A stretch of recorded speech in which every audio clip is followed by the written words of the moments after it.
The issue with financials is the following, Daniel. We all remember 2008, and we also remember 2007. And one of the things that was common to probably the last 4 or 5 market declines, if that's what this is, one of magnitude, not just a correction. The thing about the financial sector is, they're on the hook for a lot of stuff. There's been a lot of margin, a lot of leverage, a lot of speculation. And to me, I always get, the heebie-jeebies about financials. Not my favorite sector by far, okay? And it's because there is that blow-up risk that maybe doesn't exist the same way in a staples and utilities, which are regulated companies. Even in tech, because as you said, the earnings and the balance sheets for a lot of the bigger companies are rock solid. The problem is the prices have just gone in the stratosphere. And, I guess the other thing would be, and this ties in financials and tech. Financials kind of the big value sector, tech, the big growth sector. I'd love to wrap things up here by asking you about, we've covered a lot of the different sectors and we look at the ETFs, right, that track them. But specifically, we think about what the administration is trying to do here, right? They tell us that they want to bring money back to America. They want to reinvest in America. They want to build out America for the next stage. So what's the story with industrials? Where is it a constant, like, just waiting for the bottom and don't catch the falling knife? Or what's your take on the industrial sector?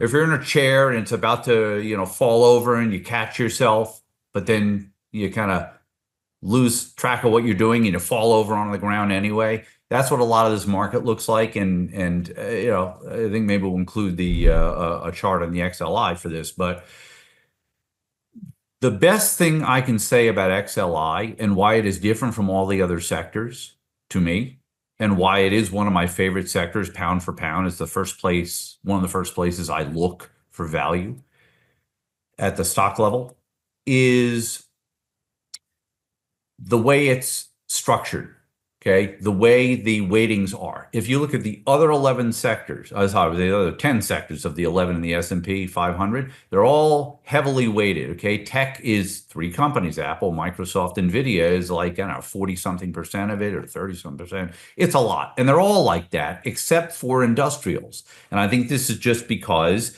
they've never had sort of like this major boom over the last decade. They've been a little steadier.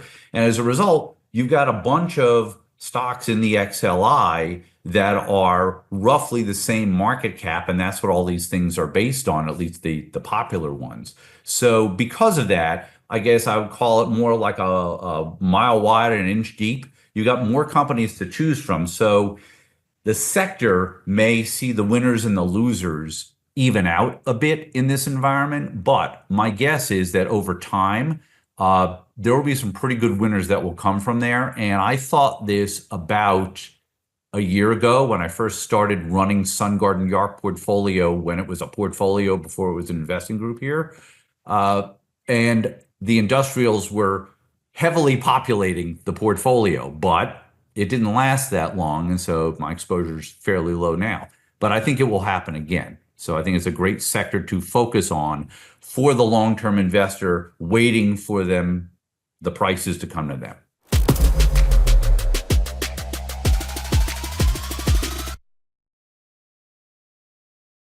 Past performance is no guarantee of future results. Content is offered for information purposes only. Unless stated otherwise, any and all individuals participating in the video are third parties that include both professional investors and individual investors who may not be licensed or certified by any institute or regulatory body.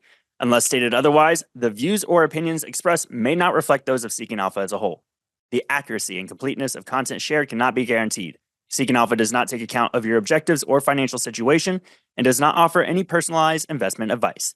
Seeking Alpha is not a licensed securities dealer, broker, U.S. investment advisor, or investment bank.